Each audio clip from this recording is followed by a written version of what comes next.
Graceland is not just a house. It is a time capsule of fame, grief, excess, and American myth. From the outside, it looks almost modest. White columns, symmetrical lines, a southern elegance that feels calm and restrained. But behind those walls lived one of the most watched, most celebrated, and most conflicted figures of the 20th century. Graceland was where Elvis Presley escaped the noise of the world, and where that same world never truly left him alone. This mansion did not begin as a monument to rock and roll. It was built as a respectable family estate, far removed from screaming fans and flashing cameras. Yet when a 22-year-old Elvis purchased it in 1957, Graceland began a transformation unlike any other private home in America. It became a sanctuary for his mother, a playground for his fame, a recording studio for his final music, and eventually, a silent witness to his decline. Every room inside Graceland tells a story, not just of success but of longing, of a man who could fill stadiums but struggled to find peace. From the elegance of the formal living room to the wild escapism of the jungle room, the house reflects Elvis's inner world as clearly as any diary ever could. Graceland is also a place of contradictions. It is both intimate and overwhelming, private and endlessly public, a home that became a shrine and a refuge that turned into a prison. Even today, long after Elvis's voice fell silent, the mansion continues to draw people from every corner of the world. Proof that this house is not preserved because of its architecture, but because of the life that unfolded inside it. In this video, we're stepping beyond the legend to explore the real Graceland, the mansion that shaped Elvis Presley and was shaped by him in return. These are the most fascinating, revealing, and sometimes haunting facts about the house behind the myth. Graceland did not begin as a monument to fame, excess, or American pop culture. It began as a carefully planned Southern family estate, built in 1939 for the Tuff family, one of Memphis's established cotton merchants. At the time, the house sat on rolling farmland well outside the city, surrounded by quiet roads and open fields. There was nothing rebellious, flashy, or unconventional about it. Graceland was meant to communicate stability, tradition, and social standing, values deeply rooted in the Southern upper class. The mansion was named after Grace Tuff, daughter of the original owner, a personal detail that already framed the house as a family-centered space rather than a public showpiece. Architecturally, Graceland followed the colonial revival style, a popular choice among wealthy Americans who wanted their homes to echo the ideals of heritage, order, and permanence.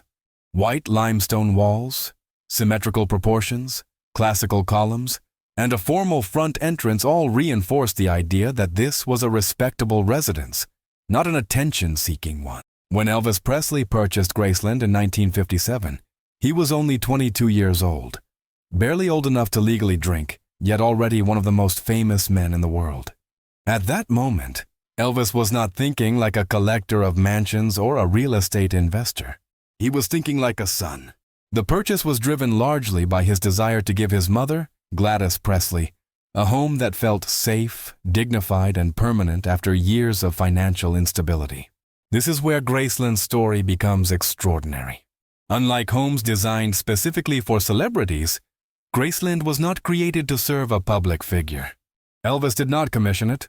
He did not shape its original layout. Instead, he adapted himself to a house built for someone else, gradually bending its spaces to fit his evolving life. That tension, between a conservative Southern mansion and a revolutionary cultural figure, would define Graceland forever. Rather than demolishing or radically redesigning the house, Elvis preserved its core structure. The formal living room remained elegant and restrained. The dining room stayed ceremonial rather than casual. These rooms reflect a man who, despite his fame, never fully abandoned his desire for normalcy or respectability. Graceland allowed Elvis to step into a role he valued deeply, that of a provider and protector. Over time, Elvis added new rooms and altered others, but the original heart of the house remained intact. This created a unique architectural dialogue inside Graceland. Early spaces whisper of tradition and restraint, while later additions, like the jungle room and basement, speak of escapism and emotional retreat. The result is not a unified design, but a layered one, reflecting the complexity of the man who lived there. Graceland's power comes from this contradiction. It was never meant to hold global attention, yet it absorbed it. It was never designed for superstardom, yet it became inseparable from it. Unlike palaces built to glorify rulers, Graceland became iconic by accident, transformed not by architecture alone, but by the life that unfolded inside its walls. In this sense, Graceland stands apart from nearly every other famous mansion in America. It is not a house that explains Elvis Presley. It is a house that absorbed him, adapted to him, and ultimately preserved his presence long after he was gone. At the emotional core of Graceland lies a simple truth that reshapes how the entire mansion should be understood. Elvis bought the house for his mother. Not as a symbol of success, not as a celebrity retreat, but as an act of devotion rooted in memory, guilt, and love. To understand Graceland, one must first understand the bond between Elvis Presley and Gladys Presley. Elvis grew up in extreme poverty. His childhood home in Tupelo, Mississippi, was a 2-room shotgun house with no electricity or indoor plumbing. Hunger, instability, and social shame marked his early years. Gladys was his emotional anchor, protective, anxious, and fiercely attached to her son. As Elvis's fame exploded in the mid-1950s, his greatest fear was not losing popularity, but losing the people who grounded him. By 1957, Elvis was overwhelmed by fame and constantly surrounded by crowds. He needed a place that felt private, dignified, and secure, especially for his mother. Graceland offered something few properties could: space, distance from the city, and a sense of permanence. When Elvis purchased the estate, it wasn't framed as his mansion. It was his mother's home. Gladys Presley reportedly cried when she first saw Graceland. For her, the house represented safety and arrival, proof that her son had escaped the life she had feared for him. Elvis made sure her bedroom was comfortable and quiet, and he took pride in showing her around the property.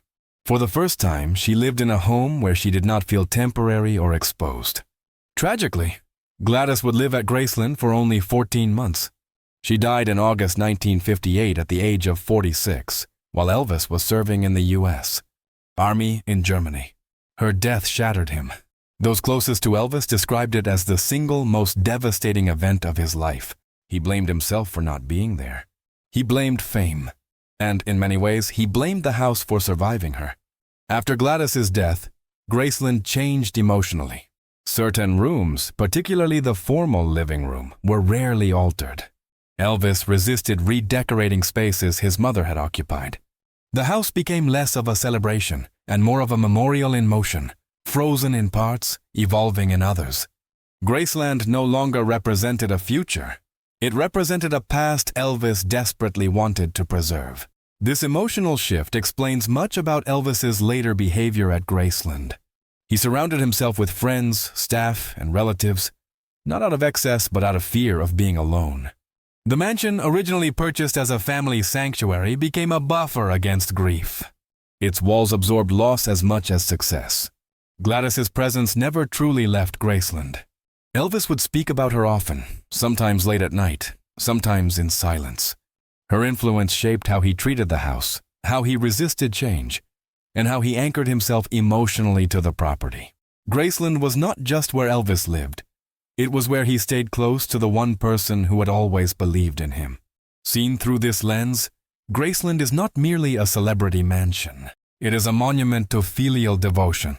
Every grand room, every preserved space, carries the quiet weight of a son who bought his mother a dream, and then spent the rest of his life living inside the memory of her.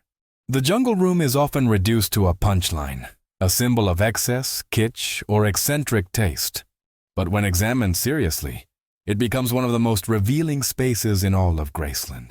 Far from a novelty, the jungle room was a psychological refuge, a deliberate act of escapism created by a man who felt increasingly trapped by fame, routine, and expectation. Built in 1965, the jungle room was added to the back of Graceland at a moment when Elvis's life was changing dramatically.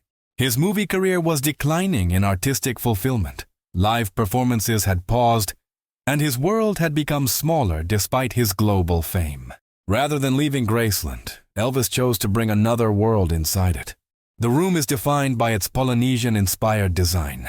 Carved wooden furniture, thick green carpeting, tropical plants, animal motifs, and a dramatic stone waterfall wall. Nothing about it aligns with the formal southern elegance of the original house. That contrast is intentional. The jungle room was designed to feel separate from reality, as if one had stepped into a different geography and time zone without ever leaving Memphis. Elvis had long been fascinated by Hawaii and the South Pacific. He associated those places with freedom, anonymity, and spiritual calm, qualities absent from his daily life. The jungle room allowed him to recreate that atmosphere privately. It was not meant to impress guests. It was meant to disconnect. Importantly, the jungle room was also one of the few spaces at Graceland where Elvis felt fully in control. He chose the design, the materials, the mood. Unlike the original rooms, built by others, inherited, and emotionally tied to his mother, the jungle room belonged entirely to him. It was a declaration of personal territory within a house that often felt emotionally heavy. In the later years of Elvis's life, the jungle room took on an even deeper significance. It became a recording studio, where some of his final songs were captured in 1976. These recordings are raw, intimate, and often melancholic, mirroring the room's atmosphere. The idea that Elvis recorded deeply personal music surrounded by artificial nature, indoors, speaks volumes about his state of mind. The jungle room also reflects Elvis's relationship with time. While the rest of the world modernized rapidly, this space felt timeless, even primitive. It resisted trends. It resisted minimalism. It resisted explanation. In doing so, it gave Elvis something rare, a place that did not ask him to evolve. Critics who dismiss the jungle room as tasteless miss its true function. It was not about style. It was about survival. It allowed Elvis to retreat inward without disappearing completely. It was a psychological buffer between him and a world that demanded constant performance. Today, the jungle room endures because it is honest. It is unfiltered Elvis, romantic, excessive, vulnerable, and searching. More than any other room in Graceland, it captures the contradiction at the heart of his life. A global icon who built a jungle indoors because the outside world had become unbearable. Graceland is often described as a home, a shrine, or a museum. But during the final chapter of Elvis Presley's life, it also became something far more intimate, a working recording studio. This transformation was not planned as a business decision. It was born out of exhaustion, isolation, and a deep need for creative control. By the mid-1970s, Elvis was physically drained by touring and emotionally weary of traditional recording studios. Public spaces had become stressful environments where every movement was observed, judged, and documented. The pressure to perform, to be Elvis on command, was overwhelming. Recording at Graceland offered something studios could no longer provide: privacy and psychological safety. Rather than travel to professional studios, Elvis brought the studio to himself. In 1976, mobile recording equipment was installed inside the jungle room. Microphones were placed among the carved furniture and tropical decor. Cables ran across thick green carpet, and control equipment was set up to capture live performances. The setting was unconventional, but for Elvis, it felt natural. What emerged from these sessions was some of the most emotionally raw music of his career.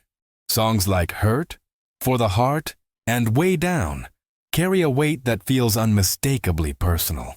There is no studio polish masking vulnerability. His voice is exposed, sometimes strained, sometimes powerful, often aching.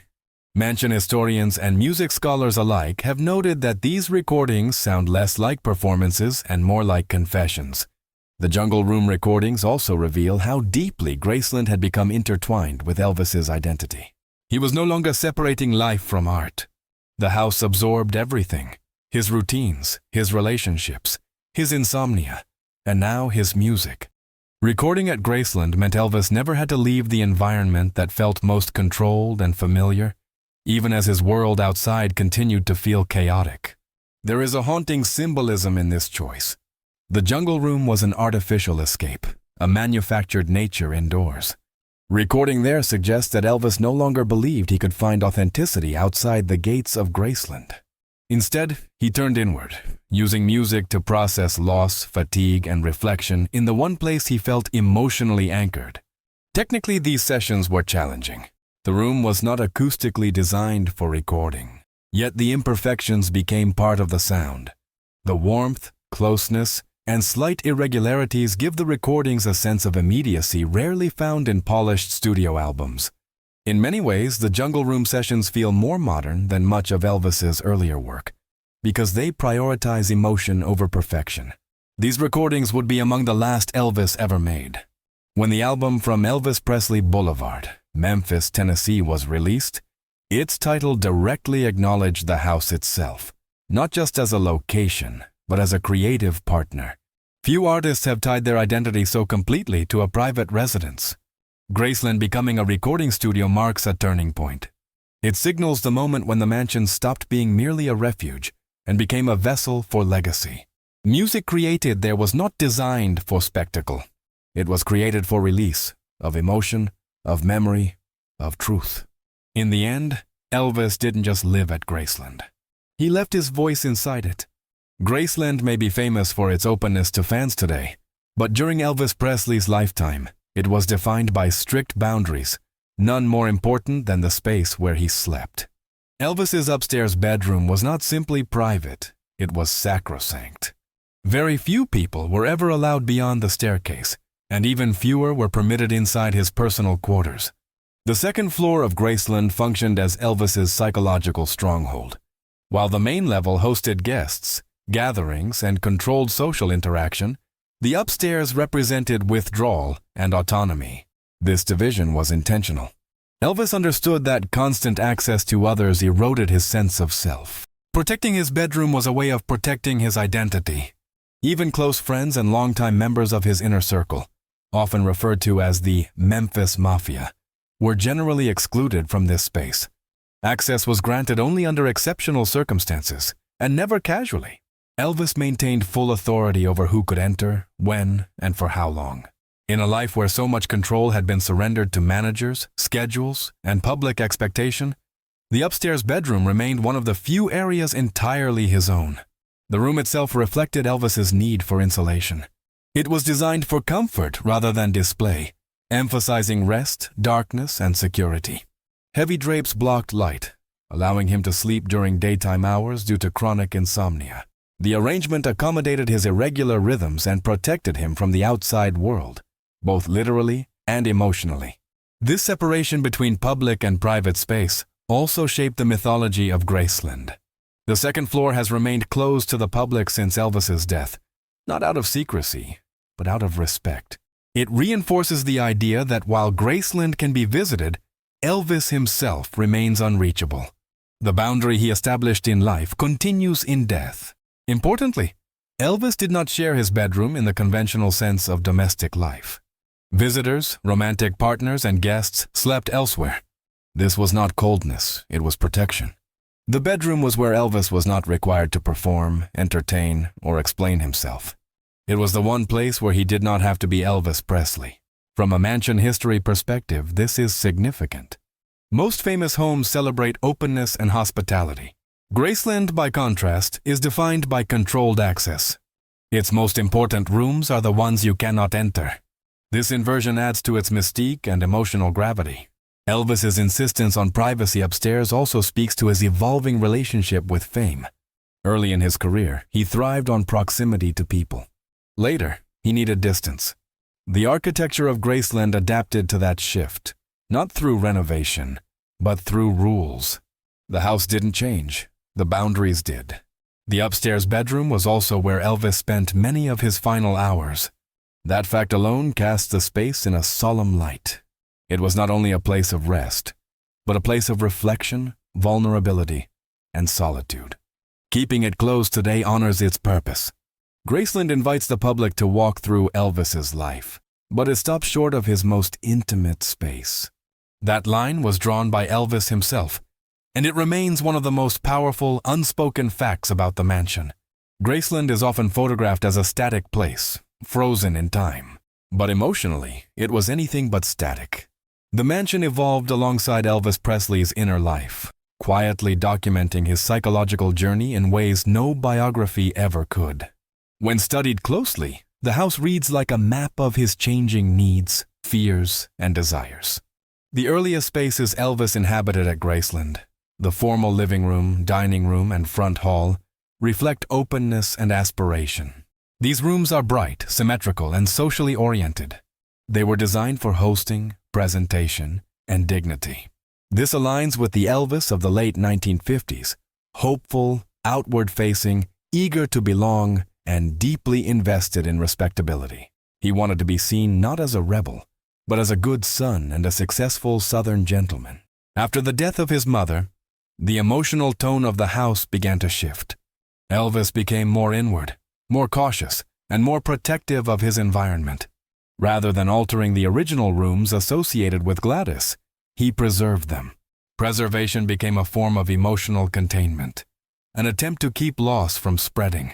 As the years passed, Elvis gravitated toward darker, more enclosed spaces.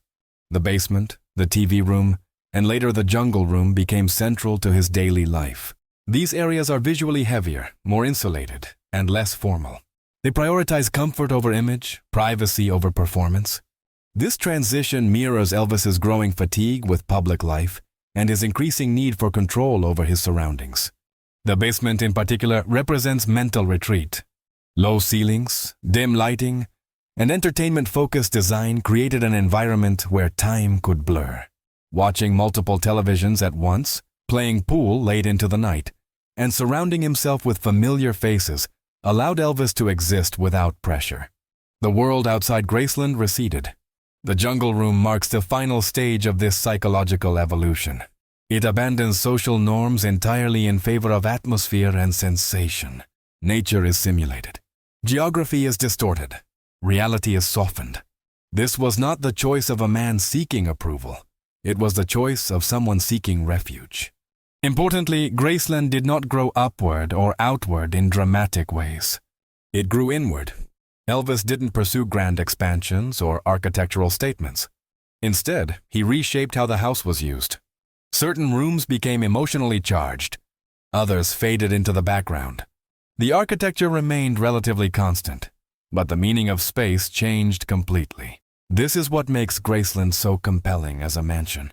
It does not tell a story of constant escalation, as many celebrity homes do. It tells a story of narrowing focus, of a man pulling inward as the world demanded more from him. The house became smaller emotionally, even as its fame grew larger. By the end of Elvis's life, Graceland was no longer a symbol of arrival. It was a cocoon.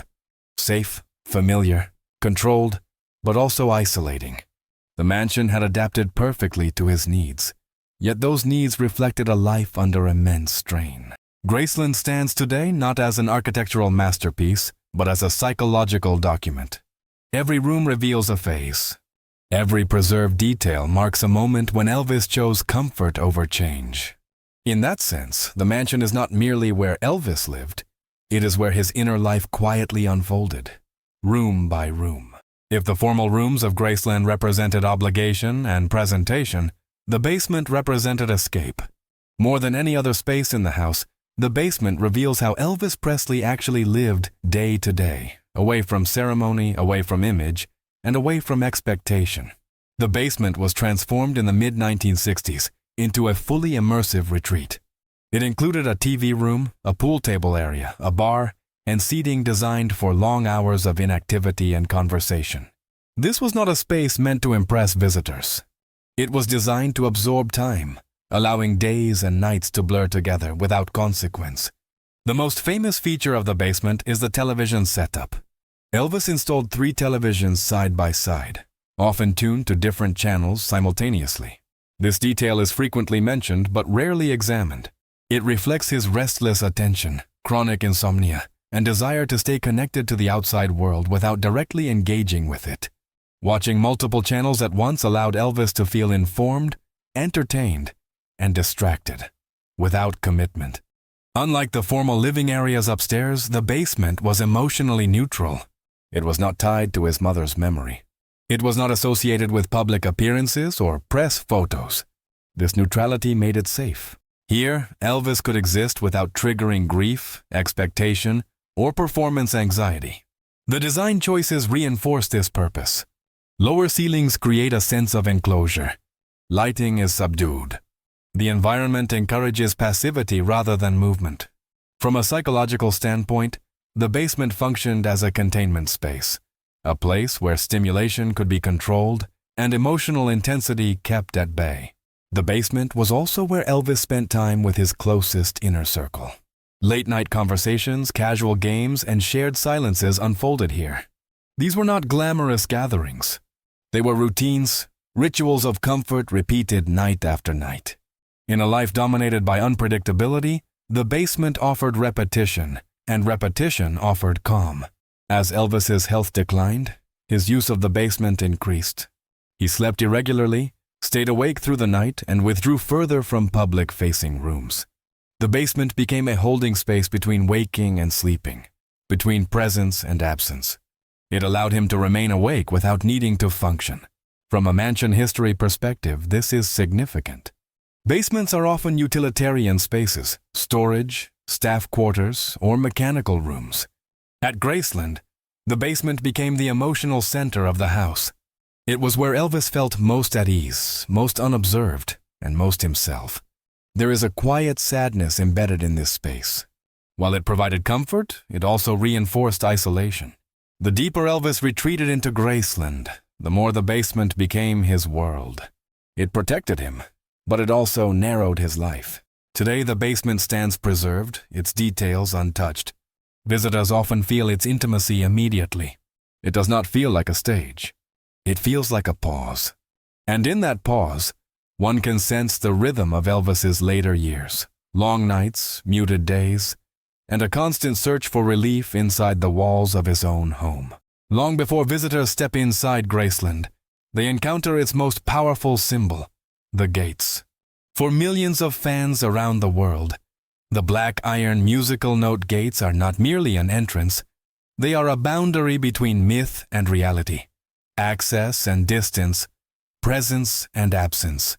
Installed after Elvis purchased the property, the gates were designed with custom iron musical motifs, instantly tying the house to his identity as an artist.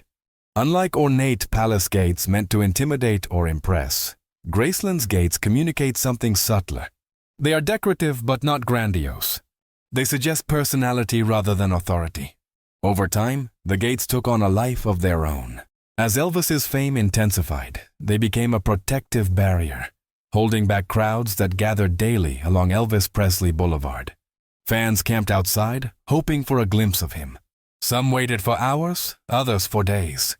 The gates turned Graceland into a visible fortress, private yet constantly observed. After Elvis's death in 1977, the meaning of the gates shifted permanently. They stopped functioning as security features and became a site of mourning. Flowers, letters, candles, and personal messages began to accumulate almost immediately. The gates absorbed grief on a global scale. They became a public altar where fans expressed loss without ever crossing onto the property. This transformation is rare in mansion history. Few homes have exterior features that function as emotional interfaces between the public and the private. The gates allowed people to participate in mourning without intrusion. They respected Elvis's boundaries while giving the world a place to stand. Architecturally, the gates also solve a paradox. Graceland itself is modest compared to modern celebrity estates. Without the gates, the house might feel approachable, even ordinary. The gates elevate the experience, framing the mansion as something set apart, not by size, but by significance. From a cultural perspective, the gates symbolize Elvis's lifelong tension with access. He was adored yet unreachable, present yet protected. The gates visualized that contradiction every single day. Fans could come close, but never all the way. Even today, decades after Elvis's passing, the gates remain active. Messages are still left. Flowers still appear. The gates continue to collect emotion, functioning as a living memorial rather than a static monument. In this way, they extend Graceland beyond its physical boundaries. The power of the gates lies in what they prevent. They stop entry, but they invite meaning. They mark the exact point where the personal life of Elvis Presley ends, and where the collective memory of him begins. In mansion history, few architectural elements have achieved this level of symbolic weight. The gates of Graceland are not famous because of their design. They are famous because they hold the line between a man and a legend. When Elvis Presley died in August 1977, the world assumed that Graceland and the Presley estate would be permanently secured by his wealth and fame. The reality was far more fragile. In the years immediately following his death, Graceland was on the brink of financial collapse. Despite Elvis's enormous earnings during his lifetime, much of his wealth had been drained by expenses, mismanagement, and the cost of maintaining an increasingly complex lifestyle. Graceland itself was expensive to operate. Property taxes, security, staff salaries, and constant upkeep placed a crushing financial burden on the estate. Within just a few years, these costs reached levels that threatened the property's survival. At the center of this crisis was Lisa Marie Presley, Elvis's only child, who inherited the estate at just 9 years old. Those responsible for managing her inheritance faced an impossible question. How do you preserve a cultural landmark when the income attached to it is no longer sustainable? By the early 1980s, the numbers were stark. Maintaining Graceland cost hundreds of thousands of dollars per year, an enormous sum at the time. Selling the house was seriously considered. The mansion, once a symbol of security, had become a financial liability. The solution came in the form of a bold and controversial idea: open Graceland to the public. Turning a deeply personal home, one still emotionally raw, into a tourist destination was not an easy decision. Many believed it would cheapen Elvis's legacy or violate his privacy. But without intervention, Graceland would not survive at all. In 1982, Graceland officially opened as a museum. The gamble worked. Almost immediately, visitors arrived in numbers far beyond expectations. Fans from across the United States, and soon from around the world, came not for spectacle, but for connection. They wanted to walk through Elvis's life, not just remember it. Financially, the transformation was dramatic. Revenue from tours stabilized the estate and eventually turned Graceland into a profitable operation. What had nearly been lost became self-sustaining. The mansion no longer relied on nostalgia alone. It relied on presence. This moment marked a critical shift in how private celebrity homes could function after death. Graceland became a model for cultural preservation through public access. Unlike castles or government landmarks, it survived because people chose to enter it, emotionally and physically. There is irony in this outcome. Elvis spent much of his later life seeking privacy, yet his home was saved by openness. The same public attention that exhausted him ultimately preserved the place he loved most. Today, Graceland's success often obscures how close it came to disappearance. But understanding this precarious chapter adds depth to the mansion's legacy. Graceland exists not because it was guaranteed to, but because difficult choices were made when survival was uncertain. In mansion history, this makes Graceland unique. It did not endure because of power or wealth. It endured because of devotion, from fans, from caretakers, and from a culture unwilling to let the house disappear. At first glance, Graceland can be surprising. For a home associated with one of the most famous entertainers in history, it appears almost modest. It lacks the sprawling wings, towering facades, and vast formal gardens typical of modern celebrity estates. Yet this initial impression is misleading. Graceland is far bigger than it looks, not in scale alone, but in experience. Physically, the mansion occupies approximately 13.8 acres and contains 23 rooms, including 8 bedrooms. By today's standards, that may not sound extraordinary. But Graceland was never designed to overwhelm through size. Its impact comes from density of meaning, not square footage. The layout of the house plays a key role in this perception.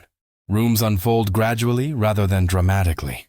Hallways are short, transitions are subtle, and spaces feel interconnected rather than isolated. This creates a sense of continuity that makes the house feel larger as one moves through it. Graceland expands psychologically, not architecturally. Emotionally, the mansion carries the weight of decades of lived experience. Every room holds memory, ritual, and repetition. Visitors often report that time seems to slow inside the house. This is a hallmark of places that feel expansive, not because they stretch outward, but because they pull inward. The surrounding grounds further amplify this effect. The property includes gardens, meditation spaces, and long driveways that separate the house from the outside world. These buffers extend the experience of Graceland well beyond its walls. By the time one reaches the front door, the outside world already feels distant. Historically, Graceland also represents a different era of wealth. Mid-20th century luxury emphasized comfort, privacy, and symbolism over sheer size. Elvis did not seek to outbuild his peers. He sought to anchor himself. Graceland was meant to feel secure, not spectacular. This restraint is part of what makes the mansion resonate. It feels human-scaled. Rooms are intimate. Ceilings are not excessively high. This creates a sense of closeness that allows visitors to imagine Elvis not as a myth, but as a person moving through these spaces daily. Paradoxically, this intimacy increases Graceland's power. A massive palace might inspire awe, but it creates distance. Graceland invites proximity. It allows people to feel near Elvis's life, rather than dwarfed by it. In mansion history, Graceland challenges the assumption that greatness must be expressed through enormity. Its influence comes from concentration, not expansion. It proves that a house does not need to dominate a landscape to dominate cultural memory. Graceland is bigger than it looks because it holds more than rooms. It holds a life, a family, a rise, a retreat, and a legacy. And that kind of scale cannot be measured in square feet. Graceland is not only a home or a museum, it is also a final resting place. Few private residences in the world carry this dual identity, and fewer still do so with such emotional gravity. Elvis Presley is buried on the grounds of Graceland, a decision that permanently transformed the mansion from a personal sanctuary into sacred ground. Originally, Elvis was buried at Forest Hill Cemetery in Memphis. However, concerns over security and privacy quickly arose. Fans gathered in large numbers, and the site became vulnerable. Within months, the Presley family made the decision to move Elvis's remains to Graceland, placing him where he had felt safest and most at peace during his life. The burial site chosen was the Meditation Garden, a quiet, landscaped space behind the mansion, designed for reflection rather than ceremony. The garden contrasts sharply with the public spectacle that often surrounded Elvis. Its circular layout, natural stone elements, and restrained symbolism create an atmosphere of stillness, an intentional departure from the noise of his fame. Elvis is buried alongside members of his immediate family, including his mother Gladys, his father Vernon, his grandmother Minnie Mae, and his grandson Benjamin Keogh. This grouping reinforces a central truth about Graceland. Despite its global status, it remained at its core a family home. The presence of Elvis's grave changes how the mansion is experienced. Visitors do not simply tour rooms, they move through a space where life and death coexist. The house becomes both biographical and spiritual. For many fans, the Meditation Garden is the emotional climax of the visit, a place where celebration gives way to silence. From a mansion history perspective, this is extraordinarily rare. Most historic homes separate legacy from burial. Graceland collapses that boundary. Elvis did not merely live here, he remains here. The property holds his entire arc, from youthful optimism to final rest. The decision to bury Elvis at Graceland also ensured that the house could never be sold or erased without cultural consequence. It anchored his legacy physically to the land. Graceland became irreversible. Today, the Meditation Garden is treated with profound respect. Visitors lower their voices. Movement slows. The space commands reflection without instruction. In that silence, the full weight of Elvis's life and the cost of his fame becomes tangible. Graceland is often described as a shrine, but this is why. Not because of memorabilia or architecture, but because it contains a human ending. The mansion does not simply preserve Elvis's image, it holds his absence. In 2006, Graceland received one of the highest recognitions in the United States. It was designated a National Historic Landmark. This distinction is reserved for places of exceptional importance to American history, and Graceland's inclusion was both rare and symbolic. Unlike most landmarks, Graceland was not honored for architectural innovation. It is not the largest mansion of its era, nor the most technically advanced. Its significance lies elsewhere. Graceland was recognized because it represents a cultural turning point, the physical center of Elvis Presley's life, and by extension, the birth and global spread of American popular music. This designation placed Graceland in an elite category. Very few private residences receive landmark status, and even fewer do so because of cultural influence rather than political or architectural importance. Graceland joined the ranks of sites associated with presidents, founding figures, and defining national moments. Yet it did so as the home of a musician. That alone speaks volumes. The National Historic Landmark designation acknowledged that Elvis was not simply an entertainer. He was a transformational figure who reshaped identity, race, youth culture, and music itself. Graceland was where those forces converged in private, where public influence met personal life. Importantly, the designation protects Graceland from significant alteration. The house is preserved not as an evolving property, but as a historical document. Every room, design choice, and layout decision is treated as evidence. Graceland is no longer just maintained, it is curated. This status also changed how the mansion is interpreted. Visitors are no longer simply fans, they are participants in history. The experience shifts from tourism to preservation. Graceland becomes a site of study as much as admiration. From a mansion history perspective, this recognition is unprecedented. Most historic homes are preserved because of what happened there politically or militarily. Graceland is preserved because of what was felt, created, and expressed there. Music, often dismissed as ephemeral, was deemed worthy of permanent architectural recognition. The designation also confirmed something fans had long believed. Graceland is not famous because Elvis lived there. Elvis is inseparable from Graceland because the house shaped his life, his habits, and his final years. National Historic Landmark status ensures that Graceland will not fade into novelty or nostalgia. It anchors the mansion within the official narrative of American history. Rock and roll, once controversial, was formally acknowledged as foundational. Graceland's recognition is not about preserving a celebrity home. It is about preserving a moment when culture shifted, and doing so through the walls that contained it.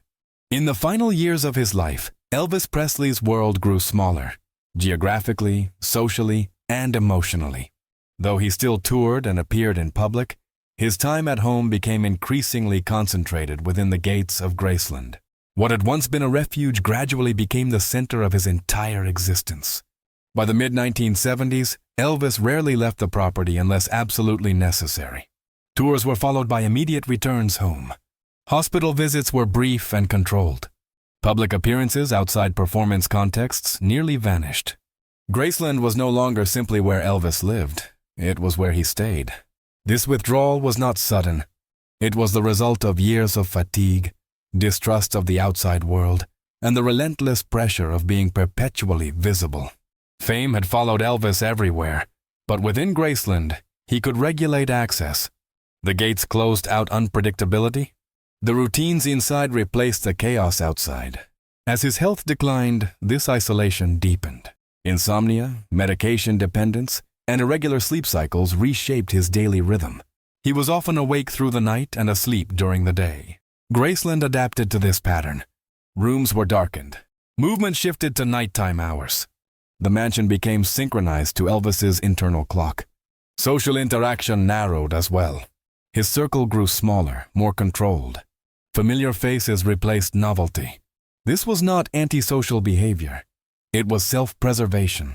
Elvis needed environments that did not demand explanation, performance, or energy he no longer had. From a mansion history standpoint, this transformation is significant. Many famous estates represent expansion, new wings, new properties, constant movement. Graceland represents contraction. The house absorbed Elvis's life until there was little separation between person and place. There is a haunting irony here. Graceland was purchased to provide privacy and stability, and it succeeded. But in doing so, it also enabled withdrawal. The same walls that protected Elvis also allowed him to disappear from the world incrementally. By the final months of his life, Graceland functioned almost as a sealed environment. Meals, entertainment, rest, and socialization all occurred within the property. The outside world became something to be visited briefly, then escaped. Today, this chapter of Graceland's story adds a layer of quiet sadness to the mansion. Visitors walk through rooms knowing that they once held not celebration, but confinement. Comfort and isolation existed side by side. Graceland did not cause Elvis's withdrawal, but it became the place where that withdrawal was possible. And in that truth lies one of the most complex and human aspects of the mansion's legacy. In the final years of his life, Graceland ceased to be merely Elvis Presley's home and became his entire world. While the mansion had always functioned as a refuge, it gradually transformed into a place he rarely left, except when absolutely necessary. This withdrawal was not sudden. It was slow, habitual, and deeply revealing. By the mid-1970s, Elvis's relationship with the outside world had grown strained. Touring exhausted him physically and emotionally. Public appearances demanded energy he no longer had. Everywhere he went, he was watched, photographed, interpreted, and judged. Graceland, by contrast, asked nothing of him. Inside its gates, Elvis could exist without explanation. As his health declined, the mansion adapted to his immobility. Daily routines centered entirely on the property. Meals, entertainment, rehearsals, and recording sessions all happened within its boundaries. Friends and associates came to him rather than the other way around.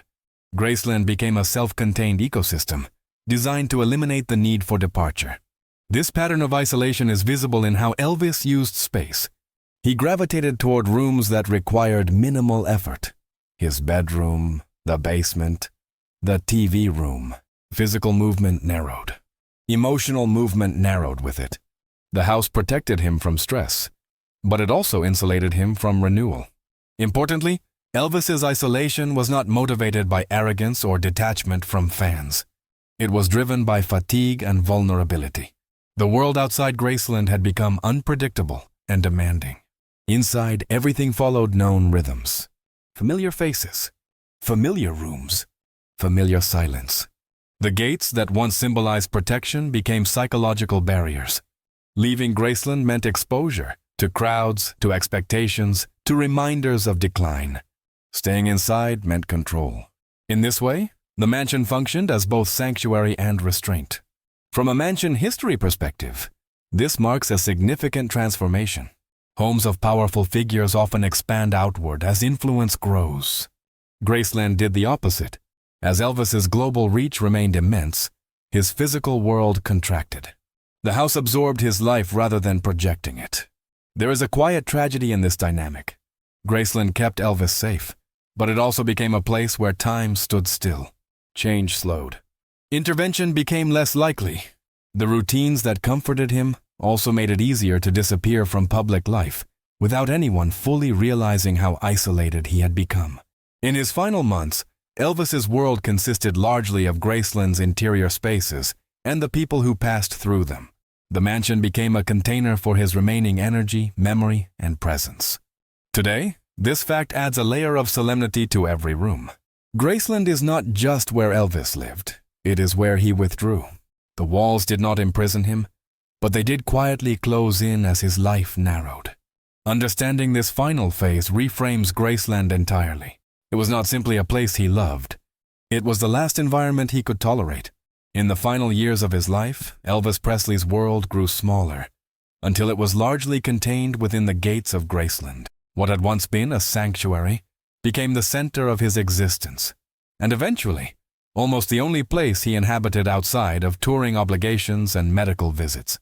This withdrawal was not sudden. It happened gradually, shaped by exhaustion, declining health, and a growing mistrust of the outside world. Fame, which had once propelled Elvis forward, began to feel invasive and relentless. Public appearances required immense effort. Travel became physically painful. Privacy became nearly impossible beyond the safety of his own property. Graceland offered control. Inside its walls, Elvis dictated the rhythm of his life. He slept when he wanted, ate when he wanted, surrounded himself with familiar faces, and avoided environments that demanded performance. The house adapted to his needs, allowing him to exist without explanation. As his routines narrowed, Graceland absorbed more of his daily functions. Meals, entertainment, recording, socializing, and rest all happened on the property. Even medical care increasingly came to him. The mansion evolved from a home into a self-contained universe, designed to limit friction with the outside world. From a psychological perspective, this pattern reflects both protection and entrapment. Graceland shielded Elvis from scrutiny and stress, but it also reinforced isolation. The more he stayed inside, the harder it became to leave. Familiarity replaced possibility. This dynamic is visible in how Elvis used the house.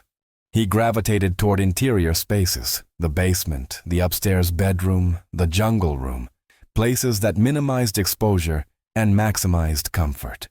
Outdoor areas were used less frequently. Public-facing rooms became symbolic rather than functional. Importantly, Elvis did not experience this isolation alone. He surrounded himself with a constant presence of friends, employees, and relatives. Yet proximity did not equal connection. Graceland was full of people, but emotionally quiet. The house buffered Elvis from loneliness without resolving it. In mansion history, this is a recurring pattern among figures overwhelmed by fame. Residences designed for refuge slowly become enclosures. The architecture remains unchanged, but the relationship to space shifts dramatically. Movement decreases. Boundaries harden.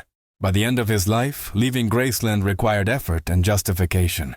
The outside world felt unpredictable. The inside felt known. This preference is not weakness. It is human response to sustained pressure.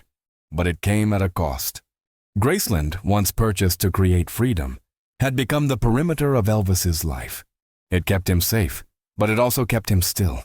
Understanding this final phase reshapes how the mansion should be viewed. Graceland was not merely where Elvis died. It was where his world slowly folded inward, room by room, until it could fold no more. Graceland endures not because it is grand, but because it is honest. It is a house that absorbed fame without being built for it. A mansion that held celebration, grief, devotion, retreat, and silence, often at the same time. Unlike palaces meant to glorify power, Graceland reveals vulnerability. It shows what happens when extraordinary success collides with ordinary human need. Every room tells a story, not of spectacle, but of coping. Of a young man trying to protect his mother. Of an icon seeking privacy in a world that would not look away. Of creativity that turned inward when the outside became unbearable. Graceland is not frozen in time, it is suspended in emotion. What makes this house unforgettable is that it was never abandoned. Elvis never moved on. As his world narrowed, Graceland became his anchor. And when his voice finally fell silent, the house did not empty. It transformed. It became a place where memory lives, where absence feels present, and where millions continue to arrive seeking connection rather than curiosity. Graceland stands today as a rare kind of monument, not to perfection but to humanity. It reminds us that behind every legend is a life shaped by love, loss, comfort, and fear. And sometimes the most powerful stories are not found on stages or in songs, but inside the walls that quietly witnessed them. Behind the gates, beyond the myth, Graceland remains, waiting, listening, and remembering.